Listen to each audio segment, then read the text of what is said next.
안녕하십니까 별내교회 성도 여러분.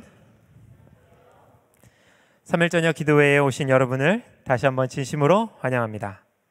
오늘 말씀의 제목은 다시 결심하겠습니다 입니다.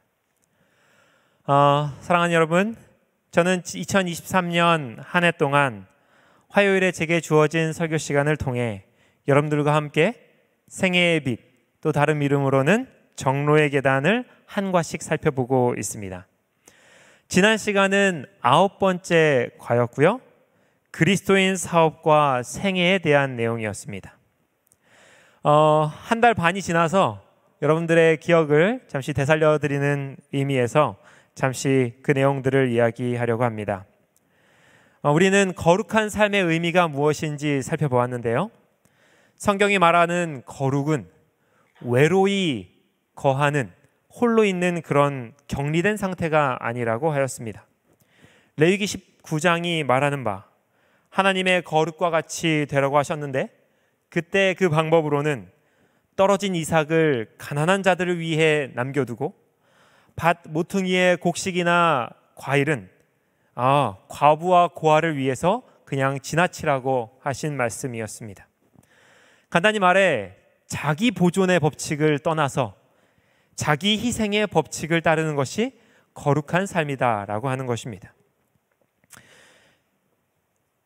지난 한 달 반 가량의 여러분의 삶이 이러한 거룩한 삶이었기를 간절히 바랍니다. 사람들은 말합니다. 세상에서 멀어질수록 거룩하다. 그러나 성경은 반대로 이렇게 말합니다. 그리스도께 가까이 갈수록 거룩하다. 바로 이 거룩한 삶의 방식이 우리 별내교회 모든 성도들의 삶의 방식이 되기를 간절히 바랍니다. 그럼 오늘 이 시간은 생애의 빛 10번째 시간, 하나님을 아는 지식입니다. 먼저 성경절을 하나 읽도록 하겠습니다. 에스라 7장 10절에 있는 말씀입니다. 에스라가 여호와의 율법을 연구하여 준행하며 율례와 규례를 이스라엘에게 가르치기로 결심하였더라. 여러분, 이 말씀은 제가 참으로 좋아하는 말씀 중에 하나입니다. 저는 이 말씀을 읽을 때 참으로 가슴이 설레는 느낌을 받습니다. 성경의 모든 말씀들이 다 중요한 말씀이지만 이 말씀은 특별히 이 시대에 너무나 중요한 말씀처럼 느껴집니다. 여러분도 그렇게 느끼십니까? 사실 이 말씀은 그냥 보기에는 평범한 성경 구절 같아 보입니다. 성경 어디를 펴더라도 있을 법한 이야기입니다. 아니, 지금 한 것처럼 앞에 선지자 이름을 가리면 이게 누가 한 말이지? 하는 그런 의문이 들 정도의 성경절입니다. 그러나 오늘 이 말씀은 우리가 이 말씀에 담겨있는 역사적인 의미를 살펴볼 때 그 의미가 더하게 됩니다. 오늘 이 말씀은 한 사람의 경건한 삶을 위한 결심에서 시작됩니다. 이 에스라의 결단은요, 중요한 숫자 두 가지가 나오는데요. BC 457년 5월 1일, 그리고 그때로부터 지금까지 2460년 4개월 11일이 지났다는 이 놀라운 사실이 굉장히 주목해 볼 일입니다. 저와 여러분에게 이 결심이 연결되어 있기 때문이죠. 이 말씀의 배경은 이렇습니다. 에스라 7장 1절부터 5절을 살펴보겠습니다. 긴 말씀이지만 제가 함축할 수 있는 대로 함축해 왔습니다. 2일 후에 바사왕, 누가요? 아닥사스다가 왕위에 있을 때에 에스라라 하는 자가 있으니라.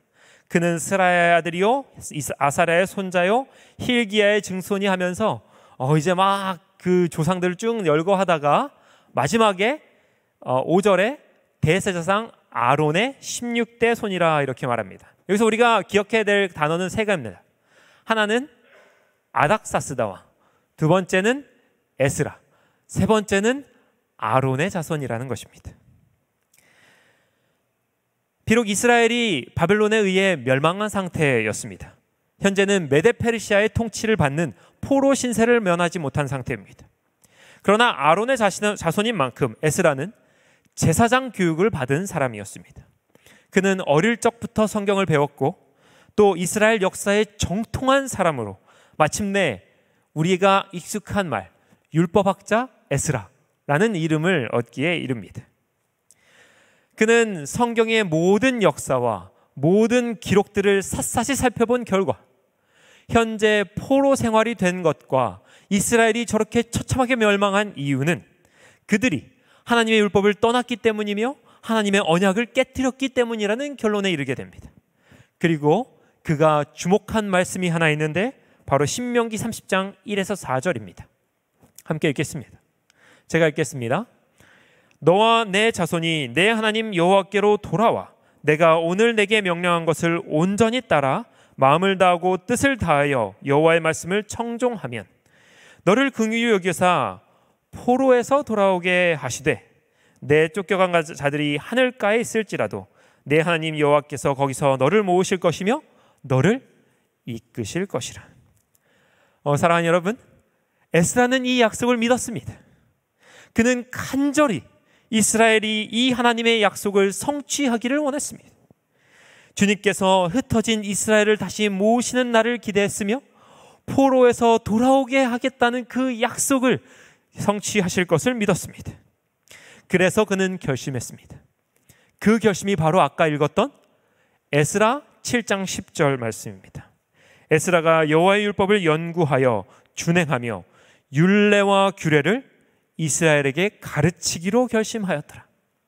하나님의 약속대로라면, 주님께서 말씀하신 바대로라면 하나님께서는 결코 허언을 하지 않으시고 약속을 잊지 않으시는 하나님이시기 때문에 자신이 이스라엘 백성들에게 하나님의 율법과 규례를 가르치고 지키게 한다면 이스라엘이 다시 회복될 수 있으리라는 그러한 꿈을 가졌습니다. 사랑하는 여러분, 이 시대가 어떤 시대입니까? 에스라 시대와 결코 멀리 있는 시대는 아닙니다. 이 시대도 여전히 에스라가 갈급했던 것처럼 말씀의 연구가 활발히 이루어져야 하는 시대입니다. 누구보다 철저히 말씀을 행하는 사람들이 필요한 시대이고 또 그리스도인의 삶과 성경의 진리를 후세들에게 전하는 것이 잘 이루어져야 하는 시대입니다. 여러분께서 익히 아시다시피 여호수아와 사사기는 그 후세들에게 말씀을 전하고 신앙을 전수하는 것에 실패하여서 왔던 참으로 어두운 시대였습니다. 지금 이 시대도 마찬가지입니다. 우리가 우리 후세대에게 말씀을 전할 수 있는가 없는가가 참으로 이 교회의 생명을 가르는 분수령이 되는 것입니다. 그러므로 오늘 여러분께서도 에스라와 같이 결심하시지는 않으시겠습니까? 말씀이 중심이 된 삶으로 돌아가기로 결심하지 않으시겠습니까? 하나님의 약속을 의지해서 자신의 삶을 개혁하는 그러한 일을 시작하지 않으시겠냐는 말입니다. 에스라의 뒤를 따르기로 결심한 사람들에게 어떠한 일이 일어나는지 또 계속해서 살펴보도록 하겠습니다. 에스라 7장 8절에는 이런 말씀이 있습니다. 이 에스라가 올라왔으니 왕의 제7년 다섯째 달 초하루에 예루살렘에 이르니라 하면서 에스라의 결심이 나옵니다. 여러분, 누구 왕 7년이라고요? 아닥사스다 왕 7년이랍니다. 여러분 기억하십니까? 아닥사스다 왕 7년? 이때가 BC 몇 년이죠? 네. 제7일 안식일 예수 재림 교인이라면 반드시 알아야 될 내용입니다. 특별히 목회 시험을 준비하시는 분들께서는 반드시 알아야 되는 내용인데요. 만약 모르시는 분들이 있으시다면 다니엘서를 다시 한번 펼쳐보셔야 될 것 같습니다.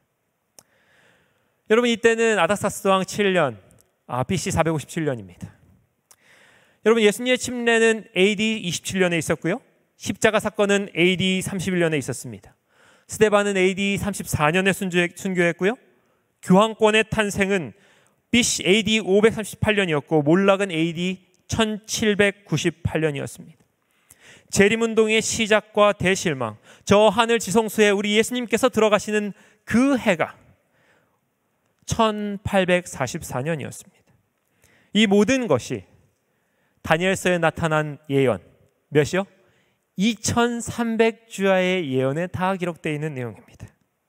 그런데 그 2300주야 예언의 기산점이 되는 해가 언제였다고요?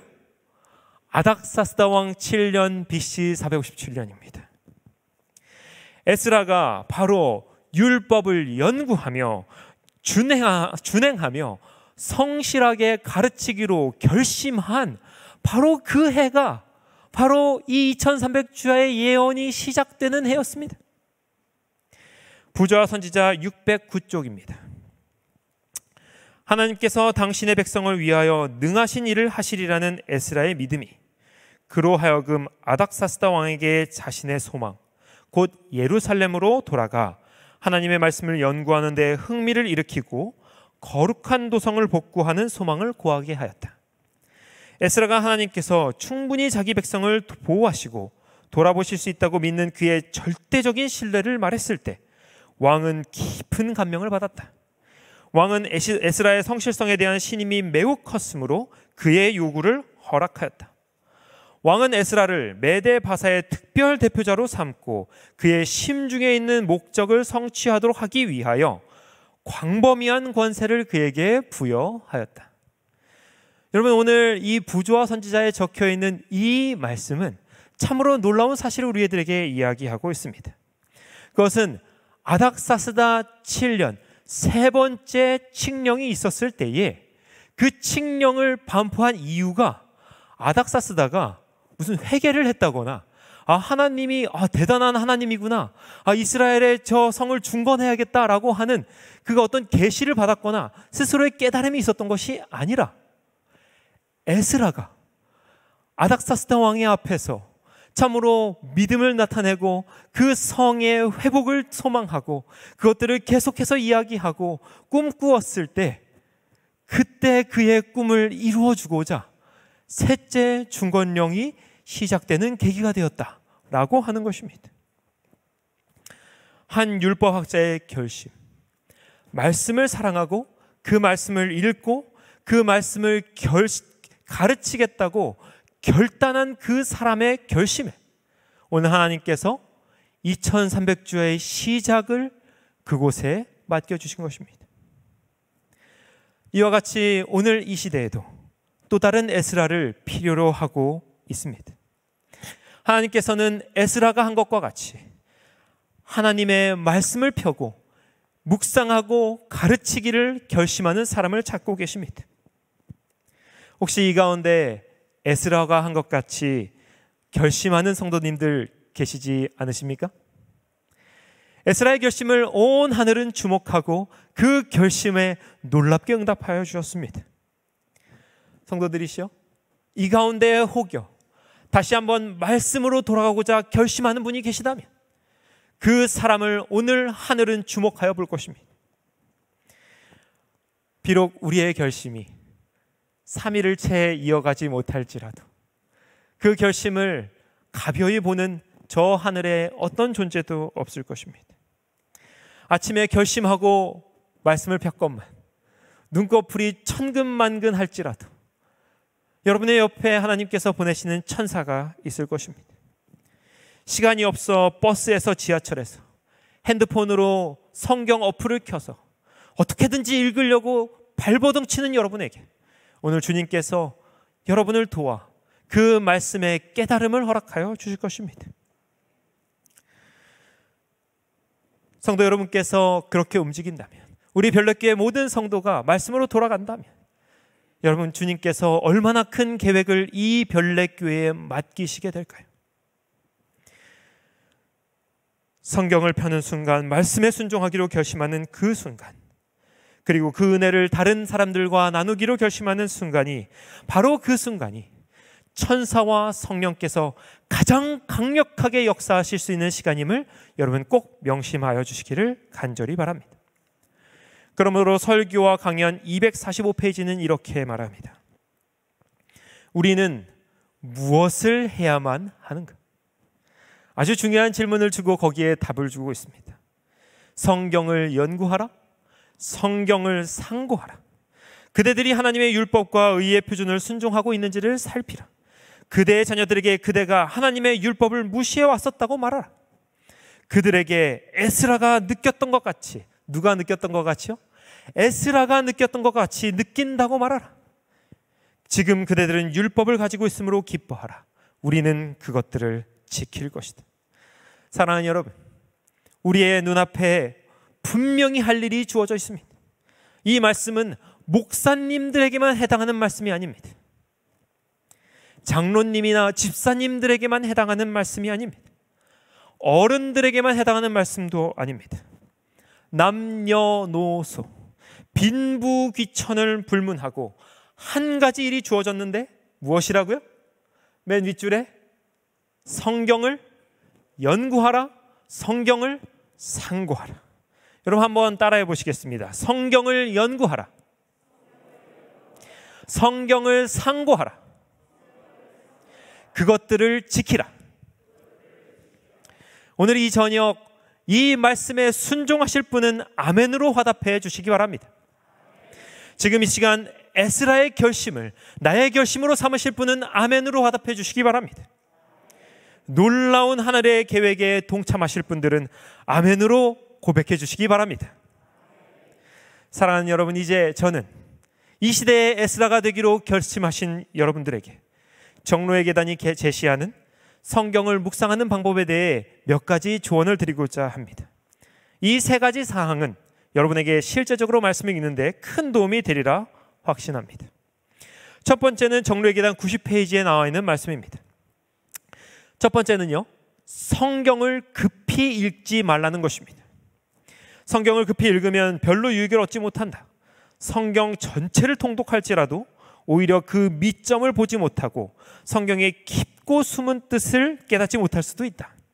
한 구절을 그 의미가 마음에 명백히 깨달아지고 또 그 구절과 구원의 경륜과의 관계를 확연히 이해하기까지를 연구하면 그것은 아무 확과 목적 없이 또는 아무 확실한 교육을 받지 못하면서 여러 장을 읽는 것보다 더욱 가치 있는 것이 된다. 여러분, 저는 이 말씀에 참 위로를 받았습니다. 왜냐하면 저는 때때로 제 성경책에 꽂아놓은 이 성경 통독표를 보면서 매번 부담을 느끼기 때문에 그렇습니다. 이맘때쯤 저는 계산을 합니다. 1년이 마치려면 며칠이 남았지? 여러분 며칠 남았는지 혹시 아십니까? 110일이 남았어요. 성경 통독에 여러분 인터넷 들어가 보시면 여러 가지 계획들이 있는데 다행히도 성경 통독 100일짜리가 있더라고요. 여러분 성경 통독 하기에 늦었습니까? 아직 시간이 남았습니까? 남았어요. 그러나 여러분 우리는 알죠? 한 2달 뒤에 또 찾아봅니다. 며칠짜리요? 한 달짜리.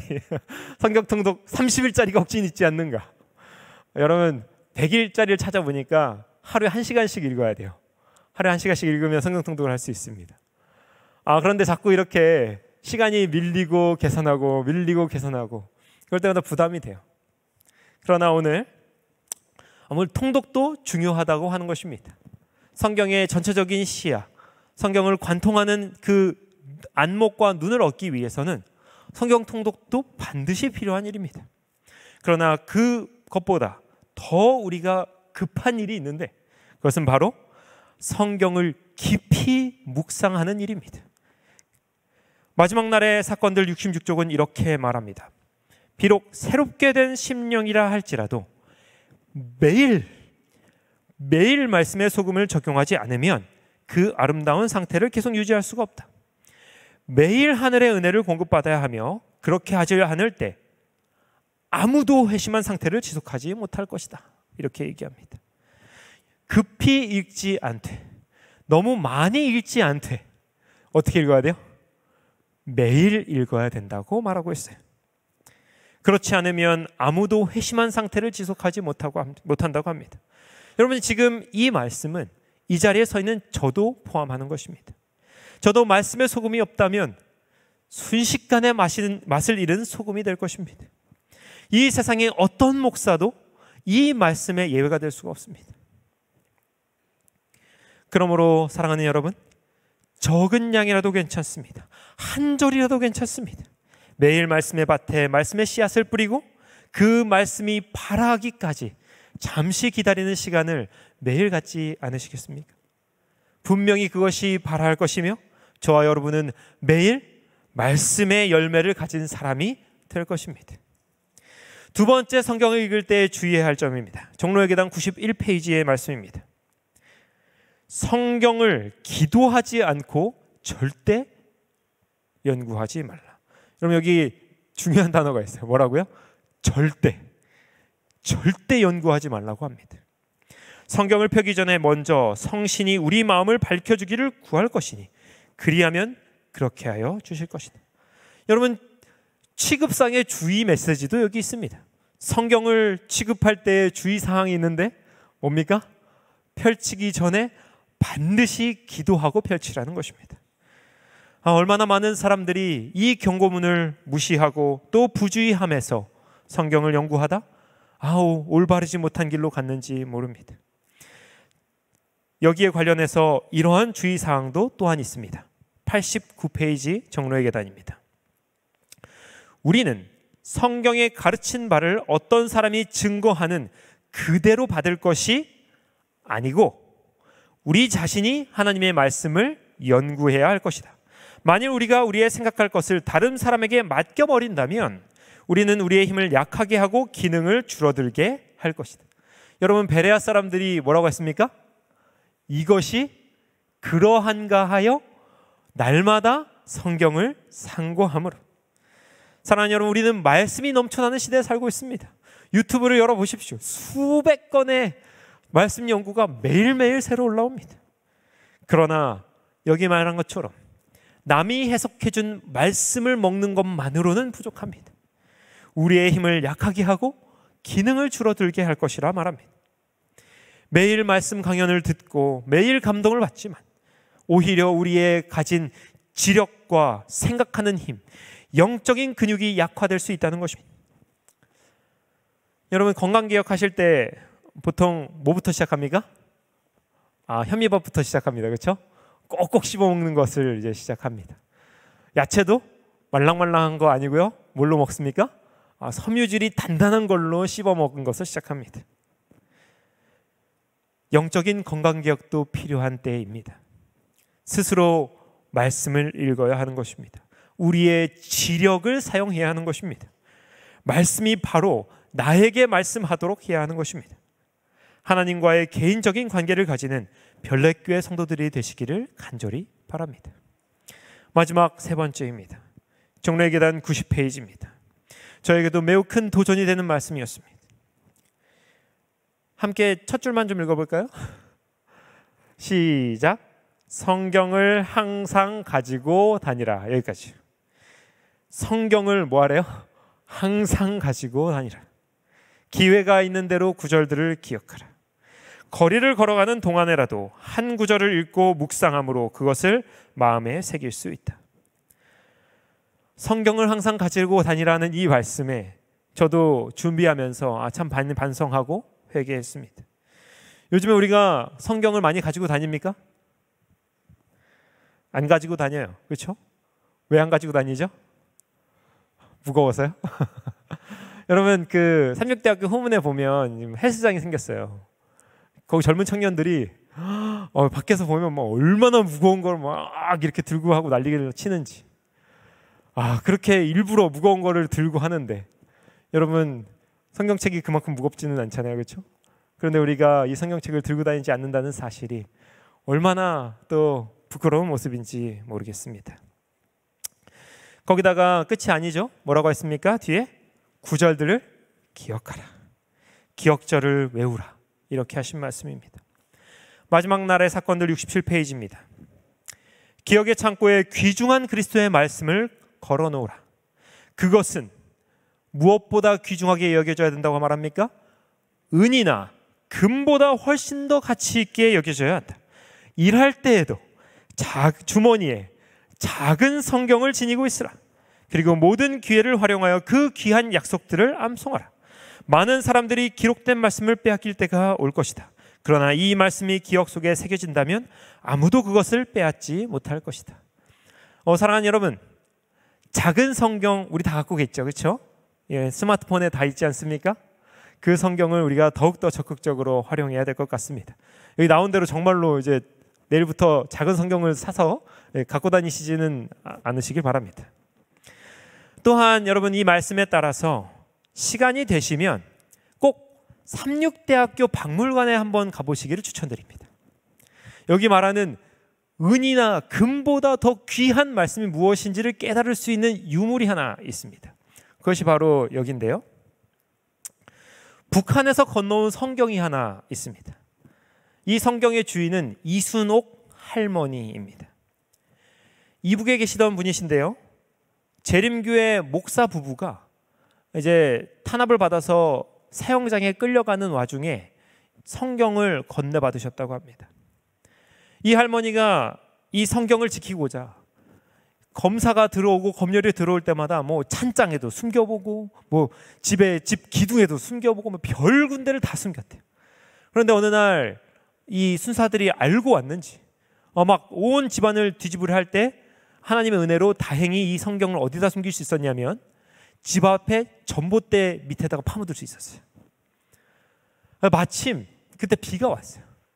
그래서 이 성경에 창세기가 좀 젖었습니다. 이 앞에 몇 장이 젖었어요. 완전히 조각조각이 나가지고 뭐 알아볼 수가 없는 상황이 됐습니다. 이 할머니가 이제 순사들이 다 가고 나서 거길 다 파가지고 이 성경을 갖고 들어왔는데 성경이 앞에 젖었잖아요. 성경이 전체가 젖었잖아요. 그 앞에는 이제 몇 장이 다 도저히 읽을 수 없게 훼손됐지 않습니까? 어떻게 했을까요? 이 앞에 몇 장이 찢어졌어요. 막 완전 갈기갈기 찢어졌습니다. 이거 어떻게 해야 됩니까? 버려야 되는데 도저히 버릴 수가 없어서 이 창세기 몇 장을 불에 태웠대요.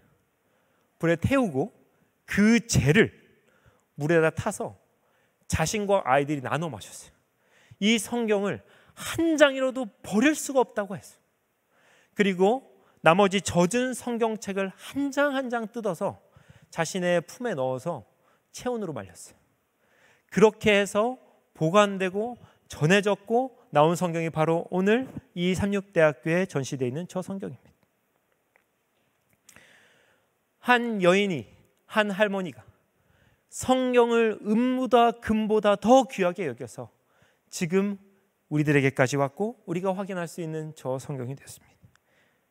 성경책이, 이 말씀이 어떤 사람은 정말로 은이나 금보다 더 귀하게 여기고 있다는 사실을 여러분 오늘 우리가 기억해야 할 것입니다. 사랑하는 별내교회 성도 여러분, 이 시대의 에스라, 그것이 바로 저와 여러분이 되시기를 간절히 바랍니다.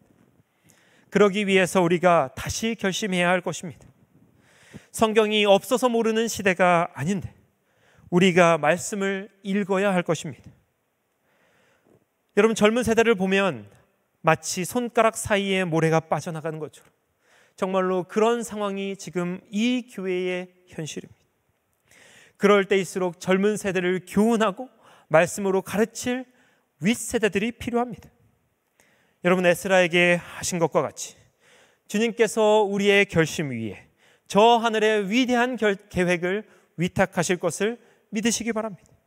이런 놀라운 일이 부디 성경을 사랑하고 묵상하고 그것을 지키고 다른 이들에게 나누는 우리 별내교회 성도들에게 있기를 간절히 바라면서 오늘 말씀을 마치도록 하겠습니다.